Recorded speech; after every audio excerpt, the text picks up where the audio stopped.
There was a Buick in 1955 that money could not buy. A customer could walk into a dealership and choose a special, Century, Super, or Roadmaster. Paint, trim, transmission, equipment. Those choices were all available. But one Buick was missing from every showroom, every brochure, and every normal dealer sheet. It had a factory model number. It was built by Buick. It wore Buick sheet metal and Buick mechanical parts. Yet as far as the public was concerned, it barely existed. The only way to get one was to work for the California Highway Patrol. That car was a 1955 Buick Model 68, one of the strangest factory-built police cars of the decade. Buick created it for a single government customer, combined major components from 3 different models, built fewer than 270 examples, and delivered the documented cars to one agency. Then television made the secret Buick famous. The story begins not with Hollywood, but with a problem California faced in 1954. The state was expanding at extraordinary speed. New freeways were opening, post-war traffic was increasing, and ordinary American cars were becoming substantially faster. The horsepower race was already underway, and the California Highway Patrol was discovering that some of the civilian traffic it was expected to police could outrun the aging patrol fleet. The agency needed more than another standard sedan with police equipment. It needed a genuine pursuit car. Late in 1954, CHP headquarters in Sacramento invited 6 major automobile manufacturers to submit vehicles for evaluation. The requirements were demanding. Performance mattered, but so did durability, braking, day-to-day serviceability, and price. This was a taxpayer-funded fleet purchase, so the winning car had to satisfy the patrol without exceeding the realities of a state budget. For Buick, the obvious starting point was the Century. The Century already followed a formula that would become famous a decade later during the muscle car era. Put the strongest engine available into one of the lightest practical bodies in the line. Buick had paired the smaller special-sized body architecture with the large 322 cubic inch V8 associated with the Roadmaster. The result was the Century, lighter than the senior Buicks, but powered by the big engine.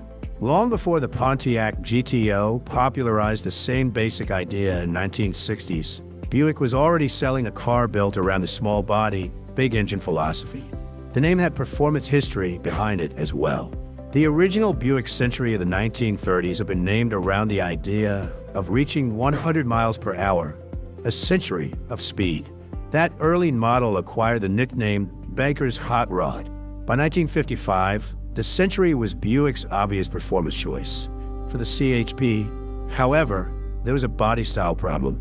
California wanted a 2-door post sedan. Unlike a pillarless hardtop, the post sedan had a solid center pillar and conventional roll-up side glass. It was simpler and structurally practical for patrol work. The choice of only 2 doors may seem strange for a police vehicle today, but the CHP of the 1950s was heavily focused on traffic enforcement, highway patrol, and accident investigation. Carrying prisoners was not the central mission of these cars, and rear seat access was therefore less important than it would be from many later police fleets. Buick did build a 2-door post sedan in 1955, but only as a special. The Century's 2-door body was offered as a hardtop, not the post sedan the patrol wanted. The special had the correct body configuration, but it normally came with Buick's smaller 264 cubic inch V8. The CHP wanted the special's body and the Century's performance. No such production model existed, so Buick created one. That decision produced the car at the center of the story. Buick engineers began with the 2-door special sedan body, the straightforward post body shell the patrol had requested. From there, they incorporated the Century's heavier-duty front structure and chassis elements needed to carry the large 322 cubic inch V8. And they went farther. For braking, Buick did not simply use the Century hardware. Engineers reached to the top of the range and fitted the largest brakes available in the Buick line, taken for the Roadmaster. The final combination was effectively a 3-model Buick built for one purpose: the lighter and sturdier 2-door special style body, the Century's big engine performance package, and a Roadmaster's largest braking system. There was no matching civilian Buick in the catalog. Internally, The police car became Model 68, body style 4611. Those designations were factory reality, but not consumer information. A normal buyer could not open a Buick brochure, point to Model 68, and place an order. Dealers were not waiting for civilian customers to discover it. The 6 manufacturers submitted their candidates, and the CHP subjected them to extensive evaluation. The cars were driven on highways, through city conditions, and in direct comparison with one another. When the tests ended, Buick had the contract. The April 1955 issue of the California Highway Patrol's Highway Patroller magazine explained why. The Buick satisfied the specifications set by the agency, and it was also reportedly the lowest bid at roughly $2,490 per car. There was another advantage the patrol specifically noted. The selected Buick had the greatest brake surface area of any vehicle tested. The Roadmaster brake decision had done exactly what Buick intended. Production followed in early 1955. The Model 68s were finished in California Highway Patrol black and white livery and built only for the agency. Buick was reportedly contracted to produce 270 cars, with 268 documented as delivered to the CHP. Those numbers make the car extraordinary even before its television history enters the picture. Buick produced more than 737,000 automobiles in 1955. Model 68 production represented fewer than 3 cars for every 10,000 Buicks built that year. And unlike most rare automobiles, scarcity was not caused by price, limited dealer allocation, or wealthy collectors buying every available example. The public was never offered the car in the first place. Its mechanical specification explains why the CHP wanted it. Under the hood was Buick's 322 cubic inch nailhead V8 with a 4-barrel carburetor and 9.0:1 compression. Output was rated at 236 horsepower at 4,600 revolutions per minute. The police Buick weighed approximately 3,795 pounds. Contemporary Century Performance provides an idea of what that combination could do. One published test recorded a 0 to 60 time of 9.8 seconds and a quarter-mile time of roughly 17.5 seconds. During 1955 Daytona Speed Weeks, a Century reportedly exceeded 110 miles per hour in the flying mile. For a full-size American automobile in the middle of the 1950s, that was serious pursuit performance.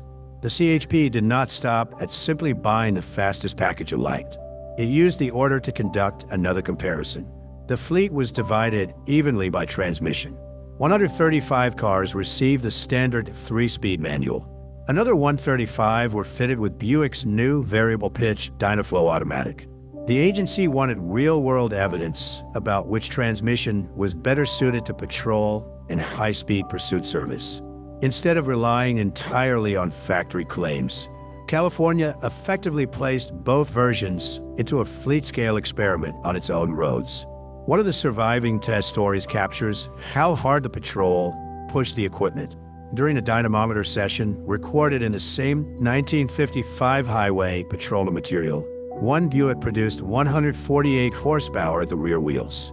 The car remained stationary while its driven wheels spun against the dyno rollers. The indicated wheel speed climbed to 108 miles per hour. Then the tire failed. At that speed, the treads separated and tore apart, bringing the test to a dramatic stop. It is difficult to imagine a better image of what Buick had created. An outwardly conservative 2-door police sedan sitting inside a test bay, driving its rear wheels hard enough to throw tire tread and indicated 108 miles per hour. Under normal circumstances, the Model 68 story might have ended there. The cars would have spent several years patrolling California roads, accumulated enormous mileage, been replaced, sold off, modified, worn out, and eventually forgotten.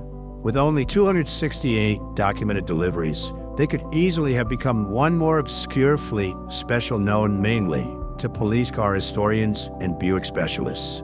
Instead, a television producer needed authentic patrol cars. In 1955, the same year the Model 68 entered CHP service, Frederick Ziv launched a syndicated television series called Highway Patrol. Ziv specialized in efficient, relatively inexpensive syndicated programming. Episodes were produced for around $25,000 each and sold directly to local television stations. For the lead role, the production cast Broderick Crawford. Crawford was an Academy Award-winning actor with an imposing face and a hard, rapid delivery. As Chief Dan Matthews, he became the blunt, authoritative center of the show, a no-nonsense highway police commander constantly moving between crashes, pursuits, roadblocks, radios, and patrol cars. Production was fast. The series was filmed largely in the then-rural San Fernando Valley and reportedly maintained a punishing schedule of 2 episodes per week. Highway Patrol ultimately ran for 4 seasons and 156 episodes. Its reach became enormous. At its height, the program aired on more than 200 stations. It was dubbed in 17 languages and broadcast in 71 countries. For millions of viewers, one image became inseparable from the show: Crawford beside a black and white patrol car, grabbing the radio microphone and firing off his famous 10-4. During the iconic first season, that car was not merely a studio approximation. It was a real CHP Buick Model 68. The California Highway Patrol supported the production during the show's early period and loaned actual patrol vehicles to Ziv's company, including the new 1955 Buicks. The series officially portrayed a generic highway police organization in an unnamed western state, so the genuine California markings had to be disguised. Production crews covered the real CHP door insignia with a generic highway patrol star and placed studio plates over the government-exempt license plates. Underneath those temporary changes, however, the cars were authentic California Highway Patrol equipment. The Buick that no civilian in America could order was subtly appearing in living rooms across the country. The production borrowed more than vehicles from the real agency. Dan Matthews' radio call sign, 2150, corresponded to the actual unit number used by CHP Commissioner Bernard Caldwell at the time. That attention to realism makes the story behind Broderick Crawford even more ironic. On television, Crawford played one of America's most recognizable symbols of disciplined highway law enforcement. Off camera, his relationship with driving law was considerably less heroic. Crawford was a heavy drinker, and over the course of his career, he was repeatedly stopped for driving under the influence. His real driver's license was eventually suspended. According to enduring lore surrounding the production and the CHP, officers developed an unflattering nickname for him, Old 502. The joke came from the California Highway Patrol radio code. A 502 referred to driving under the influence. In other words, the actor portraying television's most famous highway patrolman was reportedly known to real patrol officers by a nickname meaning drunk driver. The irony became operationally inconvenient. When Crawford's license was suspended, some driving scenes reportedly had to be filmed on private roads where a valid public road driver's license was not required. A television star whose character enforced traffic laws sometimes needed a control location simply so the production could legally photograph him behind the wheel. The show also had a real CHP officer serving as technical advisor, Frank Runyon. Runyon reportedly acquired another unofficial responsibility: trying to keep Crawford away from alcohol during filming. It was not an easy assignment. Stories from the production maintain that Crawford persuaded crew members to smuggle liquor onto the set despite efforts to limit his access to it. By the middle of 1956, the relationship had deteriorated enough that the California Highway Patrol quietly ended its cooperation with the series. The loan of genuine CHP patrol vehicles ended with it. Later episodes, therefore, used a mixture of cars obtained by the production itself. Those replacements did the job on screen, but they lacked the exact authenticity of the first season Buicks.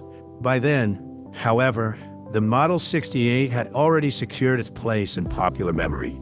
The most authentic patrol car on one of television's most successful police series was a vehicle that Buick had never offered to a normal customer. That is the strange loop at the center of the Model 68 story. The car existed because of bureaucracy. California wrote a specification for a body and performance combination Buick did not sell. Buick wanted the contract badly enough to assemble a special hybrid from existing components. The state bought virtually the entire production run. Nothing about that arrangement should have produced a famous automobile. A low-bid government fleet, special built in tiny numbers and excluded from consumer advertising, would normally be almost designed for obscurity. Instead, the exclusivity created the opportunity that made it famous. Highway Patrol wanted genuine police equipment. The only people who possessed Model 68s were the California Highway Patrol. So an agency cooperated with the show. The production received cars no civilian viewer could own. The unavailable Buick became one of the most visible Buicks in America. Its audience eventually reached far beyond California and far beyond the United States. Viewers in dozens of countries watched Crawford climb in and out of factory police special that most Buick dealers had never been able to sell. Decades later, that television connection became part of the car's desirability. People who watched Highway Patrol in the 1950s are now in their 70s, 80s, or older, and many still associate the black and white Buick with Dan Matthews and his clip radio calls. The engineering story alone would make the Model 68 collectible. The production numbers make it rarer still. In 1955, Buick took the two-door post-sedan body configuration associated with the Special, combined it with the Century's 322 cubic inch performance hardware, added the Roadmaster's large brakes, and produced a pursuit package that appeared in no normal catalog. Fewer than 270 were built according to the reported contract total, and 268 are documented as delivered to the CHP. Then television transformed that government-only fleet car into an international image. 4 seasons and 156 episodes. Highway Patrol reached viewers through more than 200 stations, 17 languages, and 71 countries. The genuine Model 68 was especially associated with the first season, when the CHP still supplied authentic cars. The man seen driving and commanding those patrol cars on screen was, in one of the story's sharpest contradictions, the same actor real officers reportedly mocked with a DUI radio code nickname. Most of the original Buicks eventually disappeared. Police cars live difficult lives. They accumulate mileage, suffer hard use, pass through government disposal systems, and often lose their original equipment after leaving service. Only a small number of genuine Model 68s are known to survive today. Collectors have a useful visual clue when trying to identify one. A normal 1955 Buick Special two-door post sedan is generally associated with 3 of Buick's signature chrome portholes on each front fender. The Model 68 used Century front fenders. That means the police-only two-door post sedan carries 4 portholes per side. 4 portholes on a 1955 two-door Buick post sedan are therefore one of the strongest visible fingerprints of the Model 68 configuration. That detail has helped enthusiasts identify survivors, including cars discovered after years of neglect.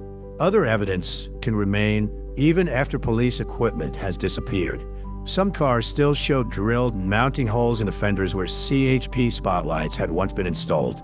At least one restored survivor became the basis for a modern-scale reproduction after a major toy company scanned a real car. There's a satisfying irony in that ending. In 1955, no civilian could order the full-size car for Buick. Decades later, collectors could finally buy a miniature version of it. The Model 68 began as a practical answer to a California pursuit problem. A strong two-door body, Buick's large V8, oversized brakes, and a price low enough to win state contract. It became one of the rarest Buicks of its era because almost the entire production run went to a single agency. And it became famous for a reason no engineer in Flint and no purchasing officer in Sacramento could have planned. The car nobody was allowed to buy became the car millions of people recognized. That is the legacy of a 1955 Buick Model 68. The phantom Buick built for the California Highway Patrol, hidden from the civilian catalog, tested hard enough to destroy a tire and an indicated 108 miles per hour, and accidentally immortalized by one of television's most successful police shows.